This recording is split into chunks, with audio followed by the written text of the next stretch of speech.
Oi, gente, sejam todos muito bem-vindos e bem-vindas ao Amarelas On Air, programa de entrevistas de Veja. Eu sou a Marcela Rau e hoje eu tenho o prazer de receber aqui no nosso estúdio o presidente do Tribunal de Contas da União, Bruno Dantas. Presidente, seja muito bem-vindo e obrigada pela participação do senhor aqui com a gente. Eu que agradeço, Marcela, é um prazer falar aqui contigo e com os assinantes da Veja e com todos aqueles que vão nos acompanhar.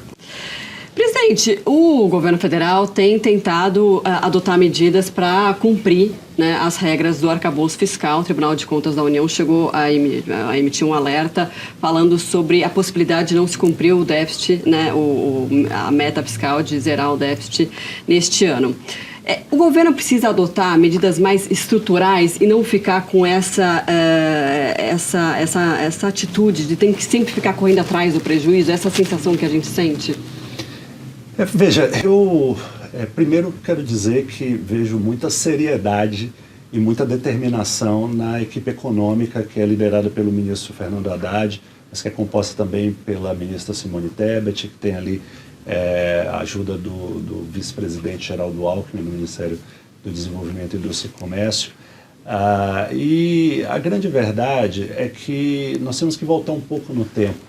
Quando o presidente Lula vence a eleição e promete revogar o teto de gastos, uma das conversas que eu tive com o então secretário, indicado à Secretaria Executiva do Ministério da Fazenda, o Gabriel Galípolo, que agora vai assumir o Banco Central, foi de que eles deveriam ter um pouco de cuidado com essa decisão, porque embora fosse uma bandeira do Partido dos Trabalhadores revogar o teto de gastos, a grande verdade é que o teto foi importante para estabilizar o crescimento da dívida devido a alguns aspectos que são muito estruturantes na economia brasileira, como, por exemplo, o crescimento da folha do funcionalismo público. Então eu dizia para o Gabriel Galípolo, depois eu tive chance de dizer isso para o ministro Fernando Haddad, é muito perigoso revogar o teto de gastos por completo, porque a pressão por aumento salarial das carreiras do funcionalismo público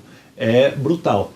E veja, nós estamos falando de carreiras que talvez mereçam mesmo ter aumento, mas se nós estamos vivendo um momento de restrição fiscal, é compatível falar de aumento salarial? Então, a primeira coisa foi, lá atrás eu disse, por que vocês não avaliam tirar do teto de gastos as despesas com benefícios sociais, mas deixar os salários dos servidores públicos abaixo de um teto de gastos? O ministro Fernando Haddad estruturou o arcabouço fiscal, ele, de certa forma, tem um limite para o crescimento da despesa, mas o que ele não contava era que a inexistência de outras reformas estruturais, somada a um crescimento vegetativo das despesas por conta da política de valorização do salário mínimo, acabaria resultando nesse quadro que nós temos hoje. Se nada for feito do ponto de vista estrutural para conter o crescimento das despesas, nós vamos chegar em 2027 com 10 bilhões de reais apenas para passar o ano inteiro e pagar todas as despesas discricionárias. Ou seja, isso significa que o Brasil vai ter investimento zero, fora a depreciação. E país nenhum vive assim. Isso significa shutdown, significa paralisar a máquina pública, porque não há dinheiro para bancar essas despesas. Então, essa discussão sobre corte de despesas ou limitação de despesas, ela não é um luxo, não é algo supérfluo, é algo de vida ou morte. Ou o governo faz isso agora, ou vai chegar em 2026 com uma margem muito reduzida, menos de 50 bilhões, para passar um ano inteiro, gastar tudo que um país do tamanho do Brasil precisa para fazer de gasto discricionário, isso significa paralisar políticas públicas importantes e deixar de fazer a política de distribuição de renda, que é a promessa número 1 do presidente Lula. Para se fazer despesa pública, é preciso ter finanças em ordem, porque quem financia a dívida pública, e nós estamos falando aí, no caso do Brasil, de uma dívida pública, uma correlação dívida-PIB aí, de já 80%.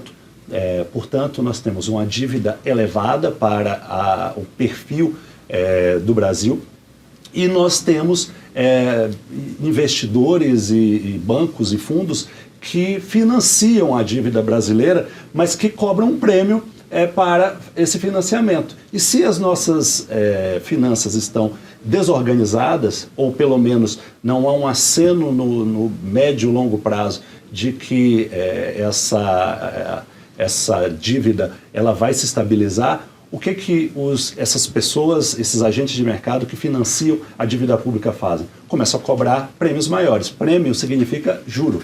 E juro maior significa uma atividade econômica mais reduzida. Significa que nós vamos ter um desaquecimento da atividade econômica, nós não vamos ter um crescimento do PIB como nós precisamos. O Brasil vai crescer esse ano 3,2%, 3,3%, tem gente falando em 3,5% do PIB. Mas para o porte do Brasil, para o tipo de economia que nós temos tínhamos que estar crescendo 5%, 6%, 7%. Se nós formos olhar os nossos vizinhos, é disso que nós estamos falando. Portanto, esse crescimento achatado é muito fruto de uma certa expectativa dos agentes de mercado de que as nossas finanças não estão exatamente em ordem. Isso é uma semi-verdade, porque se eu, que sou auditor das contas do governo, posso afirmar a situação do Brasil inspira cuidados, mas ela não é desesperadora. Está fácil organizar as finanças do Brasil. É preciso que o governo e o Congresso queiram. Tá fácil? Tá fácil. Quais são os pilares? É muito simples. Se nós olharmos os grandes blocos de despesa, basta voltar de política para corrigir. Nós temos hoje um déficit da Previdência Social de 500 bilhões de reais. Nós estamos falando de 400 bilhões de déficit dos servidores regidos por CLT, né, que nós chamamos de Regime Geral de Previdência Social, 400 bilhões. E os outros 100 bilhões são divididos entre 50 bilhões para os servidores civis e 50 bilhões para os servidores militares, com uma pequena diferença. O número de servidores militares é 10% do número dos servidores civis, mas o déficit é idêntico. Então, está mais ou menos simples enxergar esse número. Um outro grande bloco de dados é o de isenções fiscais. O Brasil já passou de 5% do PIB de isenções fiscais, de isenções tributárias, né? Benefícios tributários, é assim que se chama. Isso significa que, para a nossa economia, nós temos mais de 500 bilhões de reais todos os anos de renúncia de receita. Isso são renúncias de toda a ordem. Eu estou falando desde o Simples Nacional, que parece, né, ser algo que não poderia ser tocado, mas se nós formos olhar nas minúcias, o Simples Nacional, infelizmente, por manipulação tributária, tem servido para que profissionais liberais tenham escritórios nas 27 unidades da federação e ainda assim paguem uma alíquota reduzida. O Simples Nacional custa, só ele, 100 bilhões de reais. Nós estamos falando por exemplo, de médicos, de advogados, nós estamos falando de pequenos empreendedores.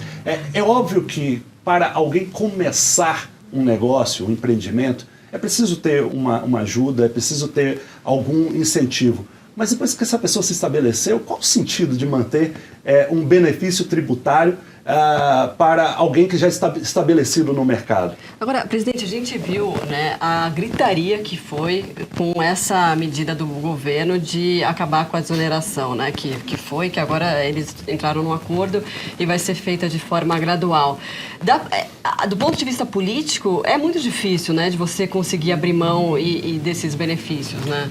É muito difícil, especialmente se a estratégia adotada estiver sendo errada, como eu acho que está. Eu considero um erro atacar os benefícios tributários de maneira setorizada, como se tentou fazer. Porque o problema você tem uma fila de pessoas que estão se beneficiando dessas isenções. Se eu ataco o setor A, esse setor que não tem certeza que o B, o C, o D, o E, o F, o G também serão atacados, ele se defende, porque ele fala assim, olha, se tem que começar a reforma, por que começar comigo? Né? Por que não começar com B, com C, com D? Então ele se defende da forma que ele pode. E os setores que são mais organizados no Congresso Nacional se defendem de maneira mais forte, mais intensa.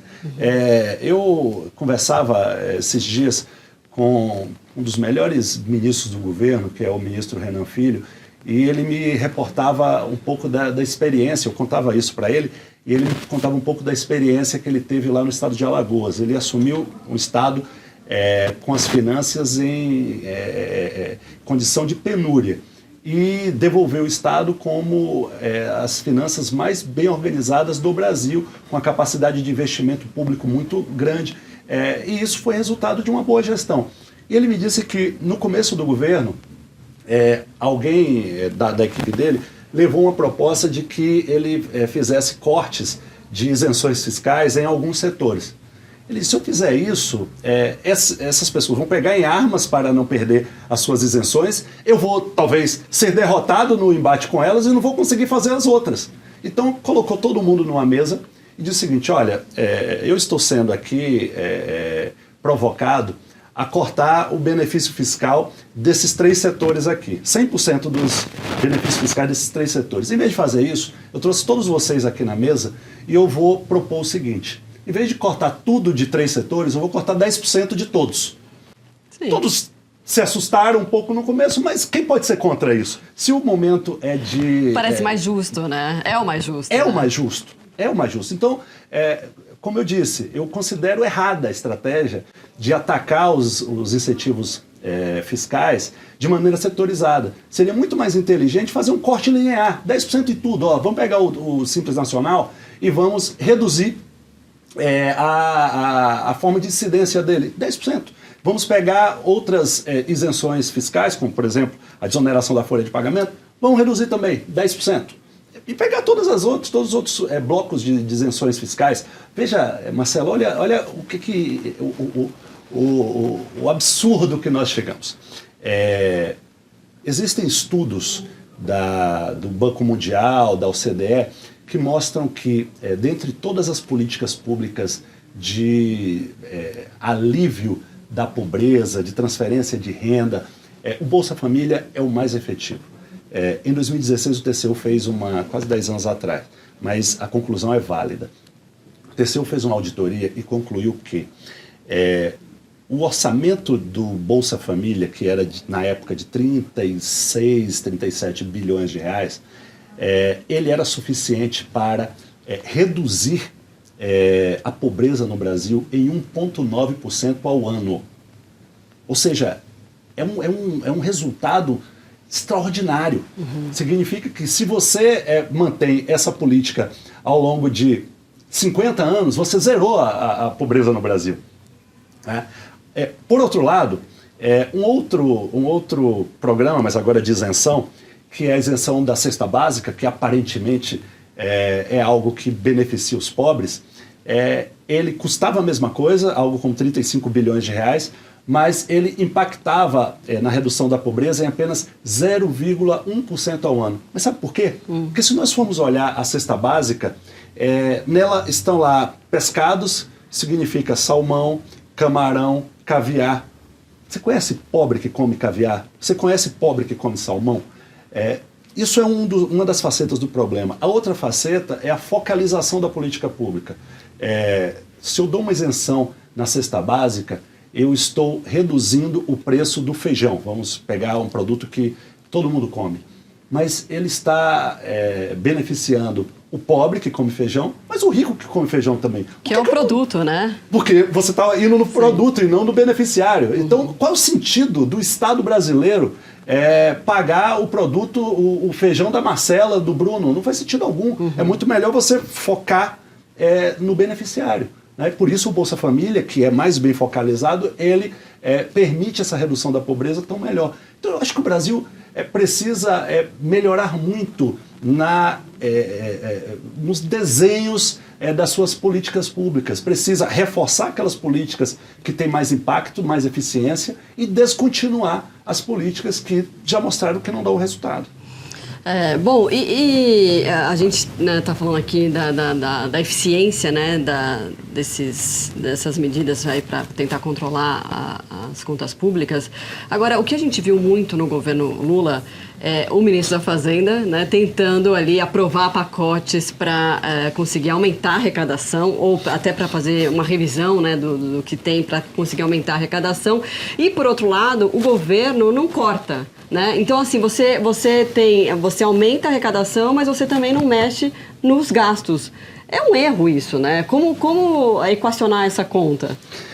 Gera uma sensação de injustiça, né? Porque, de fato, se o governo está aumentando impostos para determinados setores da população e ele não faz a sua contraparte, que é reduzir gastos, isso gera uma sensação de injustiça. Mas é importante que se diga. Nos últimos 10 anos no Brasil, vou aumentar, nos últimos 15 anos no Brasil, nós tivemos uma erosão da base tributária brutal. O que se fez com a legislação do CARF foi algo de causar perplexidade em qualquer lugar do mundo. Você cria um órgão administrativo para recursos em matéria fiscal. Esse órgão, cada Câmara do CARF, tem 5 membros. E aí se dizia o seguinte, olha, se der empate, beneficia o contribuinte. Só que, pela lei do CARF, se o contribuinte vence no CARF, o Estado não pode judicializar. Por outro lado, se o contribuinte perde no CARF, ele pode judicializar.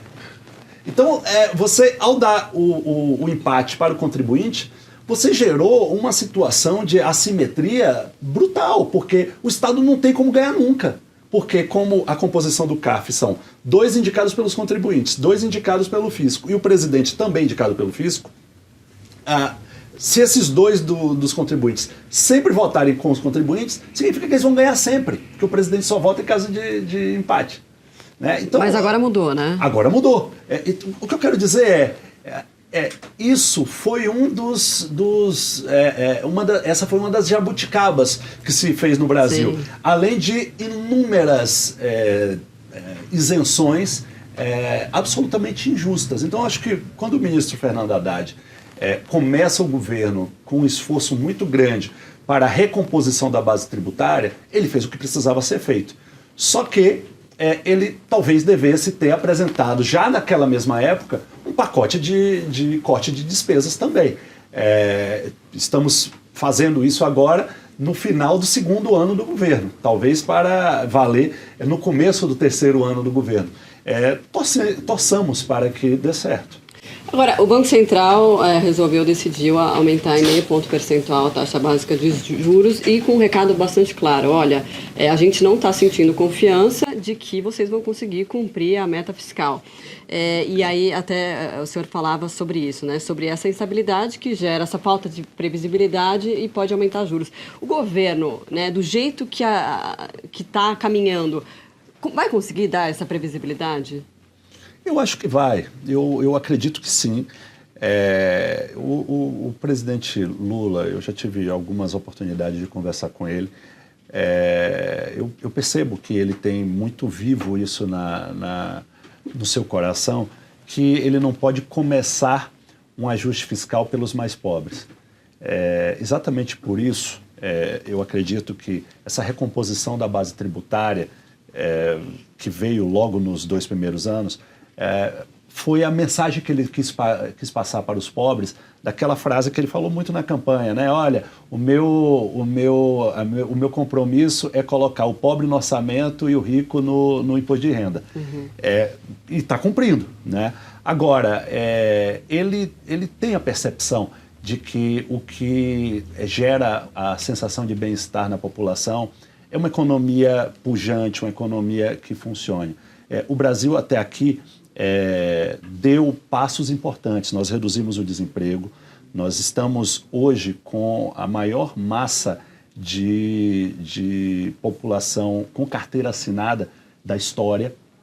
nós conseguimos reduzir a desigualdade, nós estamos conseguindo conter a inflação com muita dificuldade, com muita ênfase do Banco Central. É importante que se diga isso, porque o efeito é muito simples. Se a economia está aquecida, isso gera pressão inflacionária.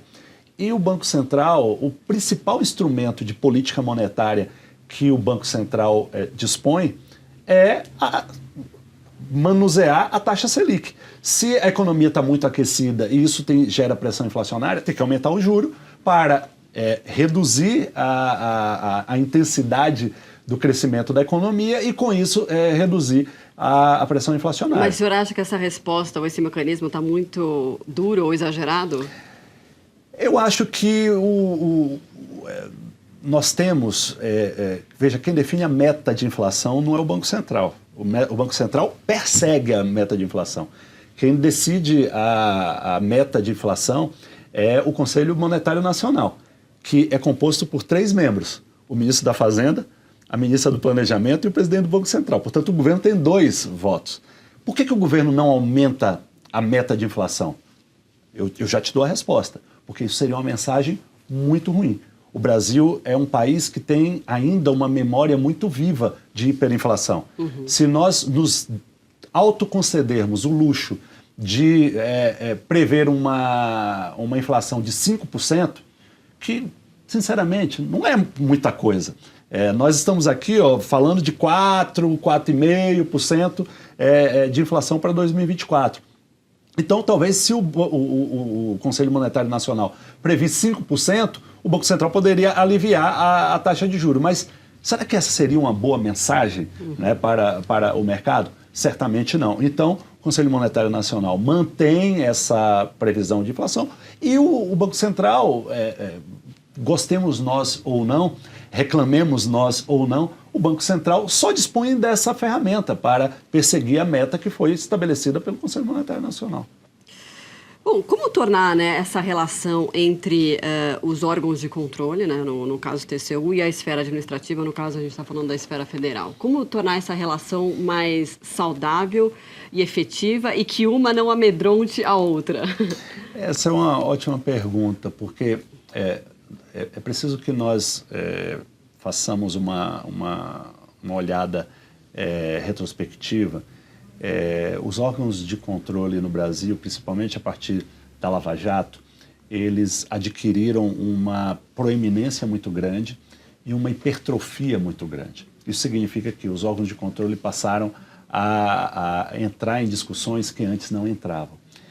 Isso se somou a um certo clima de pânico generalizado que foi reinante nos tempos de Lava Jato, em que qualquer gestor público poderia ser alvo de uma delação premiada, sem qualquer prova, e aquilo ali ia acabar com a sua vida. Então, o que as pessoas passaram a fazer naqueles anos? Elas simplesmente pararam de tomar decisões. E num país do tamanho do Brasil, que precisa de serviços públicos, que precisa de obras públicas, que precisa, enfim, de uma atuação forte do Estado, se os agentes públicos, se os gestores públicos deixam de tomar decisões, a população fica desassistida. A primeira coisa que eu acho que foi preciso fazer, e isso eu acho que já tem surtido efeitos, foi nós descriminalizarmos o diálogo. Eu me recordo, no auge da Lava Jato, o Procurador-Geral da República chegou a pedir a prisão do presidente do Congresso Nacional, de um ex-presidente da República e de um senador importante, porque eles conversavam e criticavam a Lava Jato. E desde quando fazer crítica é crime? Não é? Pedia prisão. E, felizmente, o Supremo Tribunal Federal negou esse pedido. Mas chegamos a esse grau de loucura coletiva. Então, você imagina se um agente público precisa dialogar com um empresário, porque esse empresário opera uma parceria público-privada ou uma concessão e há, por qualquer razão, um desequilíbrio naquela concessão e é preciso fazer um aditivo contratual. Com que coragem esse agente público senta numa mesa para negociar, repactuar um contrato se amanhã ou depois alguém pode dizer que ele assinou aquele contrato por receber uma vantagem indevida sem qualquer prova. Sim. Porque é óbvio que gestores públicos corruptos precisam ser processados e condenados. Mas você criar uma sombra, né, uma zona de suspeição indiscriminada, isso não é só perigoso, isso é deletério para a própria sociedade. Então, a primeira coisa que eu acho que foi importante foi nós afastarmos esse ambiente de criminalização do diálogo. E no Tribunal de Contas da União, esse tem sido o meu mantra.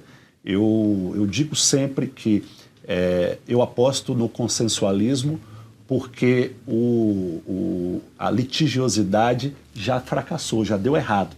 Então, apostar no conflito deu errado no Brasil.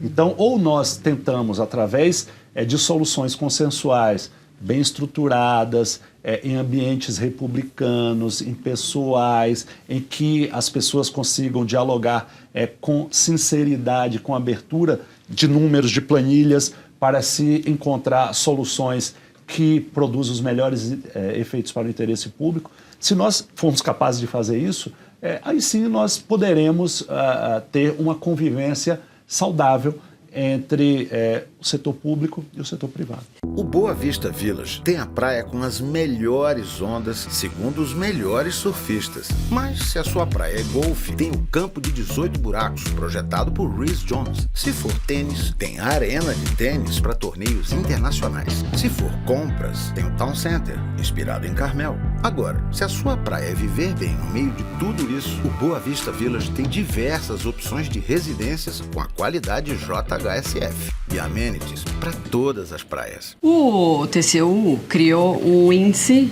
que avalia, né, as ações voltadas à ESG, ao meio ambiente, das instituições federais. O que vocês já têm sobre isso? Se já tem algum tipo de avaliação nesse sentido? Nós temos discutido muito, e já há bastante tempo, a importância da governança pública. Significa que nós temos concitado, não dá nem para dizer que isso é propriamente uma fiscalização, mas é uma concitação aos gestores públicos para que eles definam estratégias para os órgãos que eles lideram. Então, por exemplo, o Ministério da Educação, tudo bem, qual é a sua meta? Me conta aqui, qual é a sua meta? Ok, definida a sua meta, qual o caminho que você pensa que vai percorrer para atingir a sua meta? Terceiro, como é que você vai medir os resultados? E terceiro, e por último, quarto, como é que você vai usar as conclusões dessa medição para retroalimentar a sua política e fazer melhor no segundo ciclo, e no terceiro ciclo, e no quarto ciclo? Então, governança é isso. Governança é planejamento, governança é medição, governança é fiscalização. Então, nós, quando falamos de ESG, né, estamos falando aí, claro, de meio ambiente, estamos falando de impacto social, estamos falando de governança, e nós queremos, com isso, que os órgãos públicos tenham um olhar para as mudanças climáticas, para o aspecto ambiental. É preciso ter contratações que estejam atentas às melhores práticas ambientais. É preciso que nós não percamos de vista a importância da diversidade. No TCU nós temos uma política muito bacana de equidade de gênero. Quando eu assumi a presidência do TCU, eu acredito muito em liderar pelo exemplo. Então, quando eu assumi a presidência do TCU, na sequência da ministra Ana Reis, nós conversávamos muito que o TCU, talvez por conta do tipo de formação que se exige dos auditores, o TCU tinha um quadro que era 75% masculino e 25% feminino. Isso, evidentemente, precisava mudar. O ideal seria que nós tivéssemos meio a meio. Mas nós fomos olhar as posições de liderança. Num quadro que é 75% masculino e 25% feminino, no mínimo, deveria se repetir esse percentual nas posições de liderança. Mas não, as mulheres ocupavam apenas 10% das funções de liderança do TCU. A ministra Ana Reis se dedicou muito, eu fui o vice-presidente dela, se dedicou muito a elevar isso, conseguiu elevar para 27%. E eu aprofundei, aumentei para 32% das posições de liderança do TCU ocupadas por mulheres. Isso nós fizemos outras políticas, por exemplo, o primeiro concurso público com cota para pretos e pardos. Perdão. Fizemos subscrevemos agora um selo do PNUD de equidade de gênero, aderimos a um selo de racismo aqui não, no tribunal. Nós temos uma política de emissão zero de carbono, que agora nós acabamos de receber 9 carros elétricos por comodato, para que a nossa frota comece a se transformar numa frota que não polui. Nós temos planos de manejo no tribunal para que a energia que a gente consome seja produzida pelo próprio tribunal, que a água que nós utilizamos sirva para irrigar os jardins do tribunal. Então, e tudo isso nós transportamos para esse índice que nós chamamos de ESGO, que é o índice de ESG, né? Uhum. E também fazer uma medição para que os órgãos possam se olhar no espelho sobre isso, né? No fundo, esse índice é um pouco um convite para que cada órgão federal se olhe no espelho e procure melhorar. Não é uma fiscalização com o objetivo de punir quem não atinge metas, mas que se conheçam e que faça os seus próprios planejamentos. Não, o senhor estava falando do TCU, que talvez possa ser um exemplo, né? Mas eu fico pensando assim, mas as instituições federais que existem hoje, elas estão muito atrás disso, né? Estão muito atrás, infelizmente. Mas nós não desistimos, nós cobramos, nós mandamos os questionários, nós exibimos os resultados, nós premiamos quem se destacou. Nós mostramos que quem não teve um bom resultado, onde pode melhorar. Então, nós acreditamos muito nesse aprimoramento contínuo. Bom, queria falar um pouquinho sobre bets. O Banco Central divulgou um relatório, né, que chamou a atenção de todos, inclusive do próprio governo federal, mostrando que apenas em agosto, 3 bilhões de reais das pessoas beneficiárias do Bolsa Família foram gastos com bets. E, claro, isso acendeu o alerta vermelho, né? Quase que uma crise que a gente tem, não só do ponto de vista de saúde financeira, mas também de saúde mental. E o TCU quer, né, está monitorando isso. Como é que está isso? Quando saiu essa pesquisa, eu chamei a minha equipe de auditores e solicitei que eles estruturassem algo para que nós pudéssemos pensar numa auditoria ampla para ver como essa falta de regulamentação das bets ou como uma regulamentação inadequada das bets poderia impactar negativamente diversas políticas públicas. E a nossa ideia é fazer uma medição e entregar isso ao Congresso e ao governo para que eles estejam informados para tomar a decisão que considerarem politicamente mais apropriada. Por exemplo, as bets aumentaram a evasão escolar, né? O advento das bets fez piorar a alimentação das crianças e dos adolescentes. Tem família que deixa de comer para apostar online. Isso aumentou o número de pedidos de seguro-desemprego no momento que o Brasil está caminhando para o pleno emprego. Isso está impactando o número de pessoas atendidas pelo SUS. Então, o que nós estamos fazendo, e ainda nós estamos na fase de planejamento dessa auditoria, nós estamos identificando áreas que podem ser impactadas por um uso indiscriminado e sem qualquer regulação das bets. E a nossa ideia é subsidiar o debate público. O que nós queremos, e não cabe ao TCU dizer se as bets são boas ou ruins, mas o que nós podemos e devemos fazer é trazer um pouco de racionalidade para o debate, mostrando números, porque as nossas auditorias elas são feitas com muito critério, seguindo padrões internacionais, e exatamente por isso elas não são rápidas. Então, muitas vezes eu sou perguntado, e aí, já concluiu? Eu falo assim, olha, isso aqui não é uma pesquisa de opinião por telefone ou pela internet, que você aperta o botão e tem resultado. Isso depende de um planejamento, depende da coleta de dados. Agora, pela arquitetura institucional brasileira, o TCU talvez seja a única instituição que vai conseguir requisitar dados de todos. Por exemplo, os dados do Banco Central, muitos deles são protegidos por sigilo, mas o TCU pode requisitar. Os dados do Poder Judiciário, alguns são protegidos por sigilo, mas o TCU pode solicitar os macrodados. Claro que nós não queremos ter acesso a documentos sigilosos dos autos.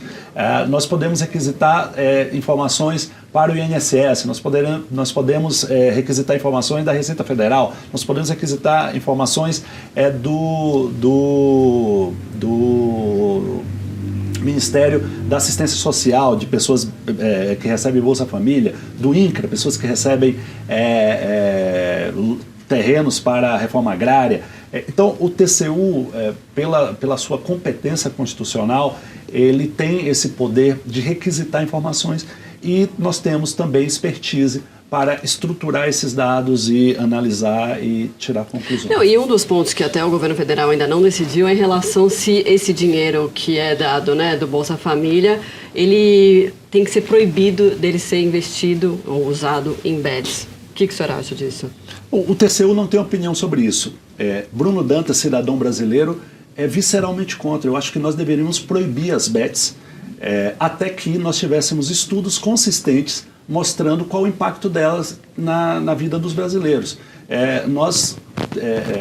Enfim, isso não é um mal só do Brasil, mas nós tomamos a decisão de regulamentar as bets sem qualquer estudo, sem qualquer análise, sem saber como é que isso mudaria. E agora estamos assustados com o monstrengo que se criou.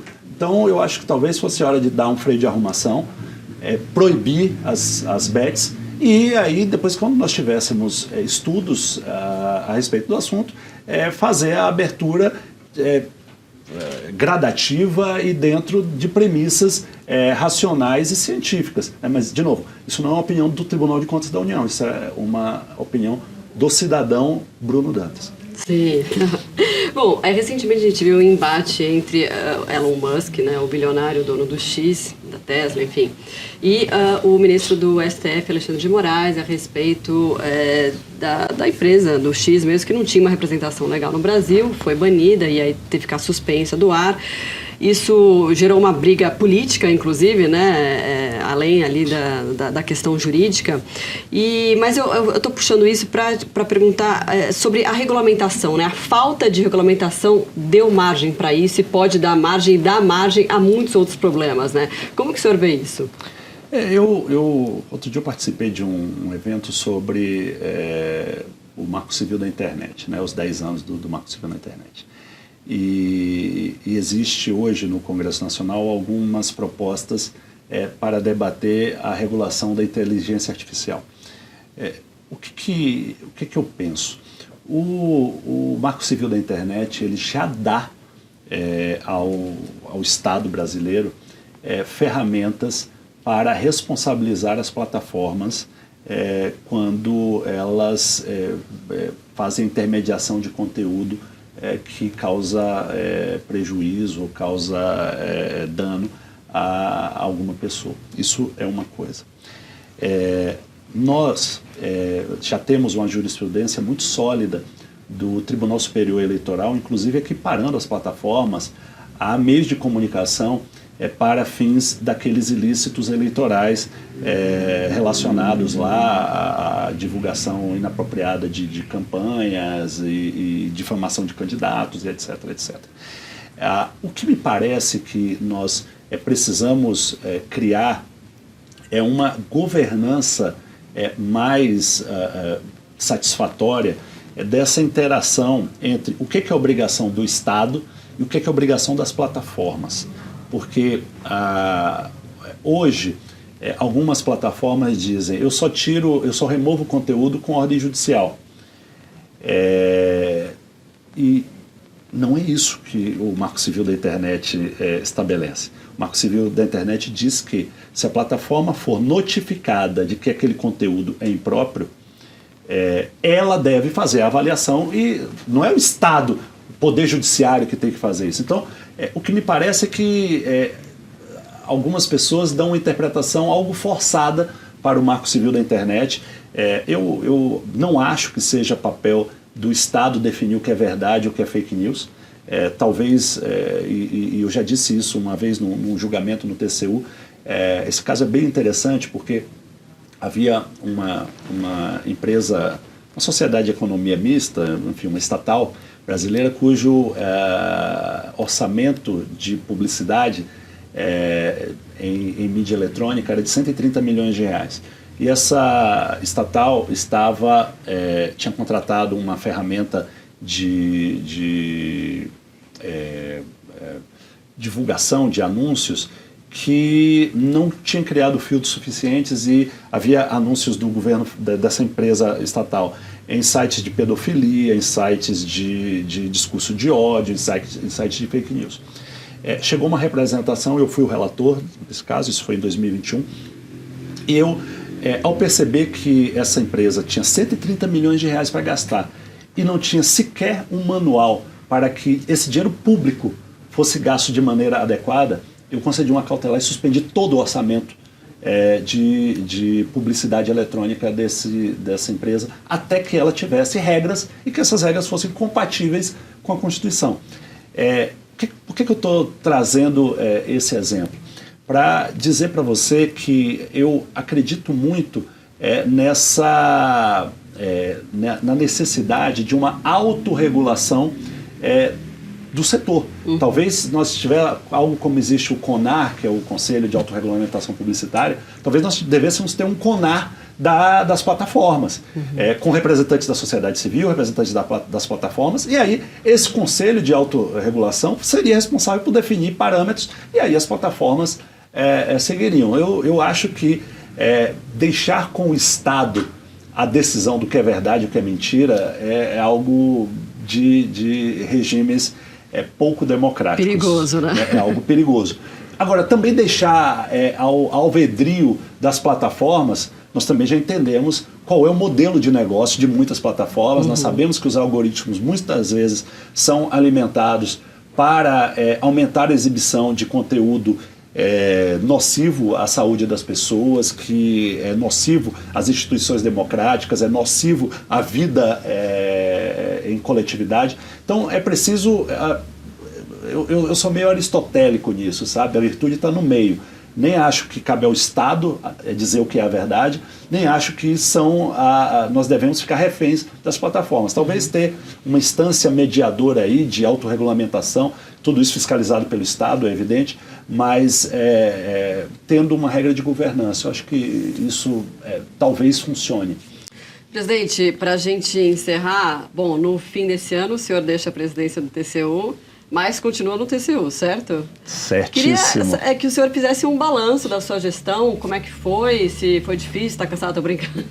Como é que foi o seu trabalho aí na frente, o que você conseguiu fazer que te deixou, assim, orgulhoso, digamos assim? Olha, Marcela, eu estou no TCU há 10 anos, né? Tomei posse lá em 13 de agosto de 2014. Então, esse ano eu completei 10 anos de TCU.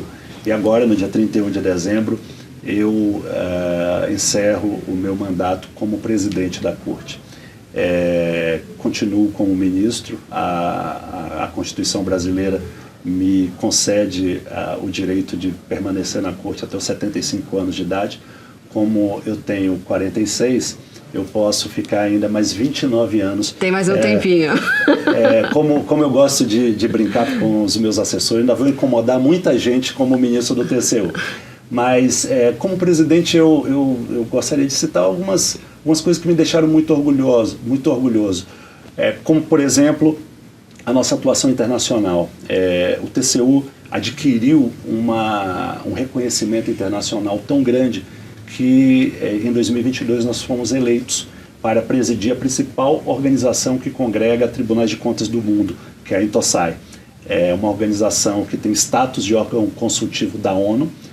A ONU tem 194 países membros, a INTOSAI tem 195, para você ver o tamanho da INTOSAI. E eu sou o presidente. Nos últimos 2 anos eu fui o presidente da INTOSAI. O respeito que outras nações têm pelo trabalho, pela qualidade do nosso trabalho é tão grande que desde que a ONU foi fundada, há mais de 70 anos, quase 80 anos, existe lá na ONU um conselho de auditores para fiscalizar o uso do orçamento da ONU. Talvez alguns assinantes não saibam, mas o Brasil paga mais de 200 milhões de dólares por ano para a ONU para ser membro desse clube das nações. O orçamento da ONU é algo como 80 bilhões de dólares por ano. E existe um conselho de auditores composto por 3 países que fiscaliza o uso do orçamento da ONU. E pela primeira vez em 80 anos, o Brasil foi eleito e eu sou membro, sou auditor das contas da ONU. Então isso me enche de orgulho. Nós conseguimos eleger o Brasil para um mandato de 6 anos, com apoio do Itamaraty. O ministro Mauro Vieira foi muito importante para nós.